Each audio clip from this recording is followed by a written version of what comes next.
नौजवानों रिकॉर्ड करना, इसको व्हाट्सएप पे डालोगे ना, फसाद बुक पे डालोगे, फेसबुक नहीं है फसाद बुक है, ट्विटर पे डालोगे, इंस्टाग्राम पे, सब पे डालना ये बात, ओवैसी के सवालात। याद रखो, भारत का संविधान आपको इस बात की इजाजत देता है कि आप अपने मजहब पर चलें, आपको मजहबी आजादी दे दी गई है, आप अपने मस्जिदों को आबाद रखें। भारत के संविधान में आपकी जिंदगी, हर भारत के शहरी की जिंदगी एक बुनियादी हक है, फंडामेंटल राइट है, डरने और घबराने की जरूरत नहीं है। और एक बात मेरी याद रखो कि जो जुल्म करता है ना, वो जालिम खत्म हो जाता है। फिरौन था ना, फिरौन मालूम कौन था आपको? फिरौन एक बादशाह था, जुल्म करता था और अपने आप को खुदा कहता था। तो अल्लाह ने हजरत मूसा को उसकी तरफ भेजा और उसके दरबार में, फिरौन के दरबार में गरीब लड़की थी, बहुत गरीब थी, झोपड़ी में रहती थी। उसका काम यह था कि फिरौन के बेटी के बालों को कंघी किया जाए। और एक दिन जब वो फिरौन के महल में बादशाह की बेटी के बालों में कंघी कर रही थी तो कंघी नीचे गिर गई। उसने झुककर उठाया और कहा कि मेरा रब वो है जो मूसा और हारून का रब है, कि रब मूसा और हारून, मेरा रब वो है जो अल्लाह है। उसने कहा, तो बादशाह की बेटी ने कहा कि तू मेरे बाप को खुदा नहीं मानती?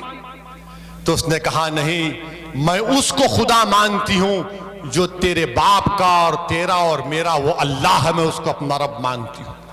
उसने जाकर अपने बाप से कहा कि एक कनीज है काम करने वाली जो मेरे बालों में कंघा करती, वो तुझको खुदा नहीं मानती। फिरौन ने उसको अपने दरबार में बुलाया। उसके दो बच्चे थे, एक शीरखार बच्चा था और एक 10-11 साल का बच्चा था। दो रिवायतें हैं। एक रिवायत में आया कि फिरौन ने कहा कि क्या तू मुझे खुदा नहीं मानती? तो उसने कहा, नहीं, मैं उसको मानती हूं जो तेरा भी रब है और मेरा भी रब है, वो अल्लाह है। उसने कहा, देख, मैं एक बड़ा तांबे का बर्तन लाया, उसमें तेल डाला और उसको खूब जलाया और कहा कि अगर नहीं मानेगी मुझे खुदा तो तेरे बेटे को उसमें डाल दूंगा, तेरे 10 साल के बेटे को। उसने कहा कि मैं तब भी तुझे अपना रब नहीं मानूंगी, मेरा रब वो है जो तुझे और मुझे और सारी कायनात को बनाया, अल्लाह। उस जालिम फिरौन ने उस बच्चे को उसकी मां के हाथ से छीन कर तेल में डाल दिया। वो बच्चा फौत हो गया। फिर पूछा, बोल अब क्या बोलेगी?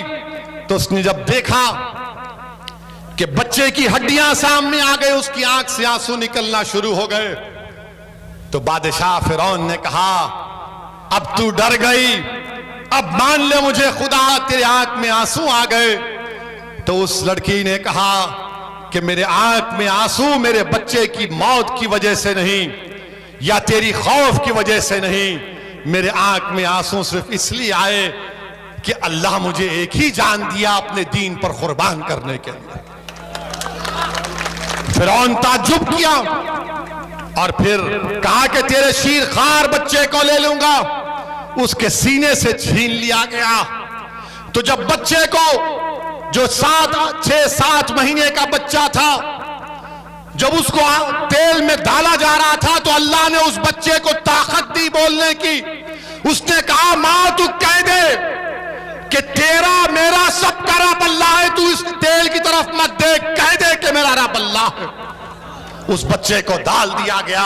तो याद रखो, अल्लाह रब्बुल कायनात है, अल्लाह रज़्ज़ाक़ है, अल्लाह गफ्फार है, अल्लाह रहमान है, अल्लाह रहीम है, अल्लाह करीम है।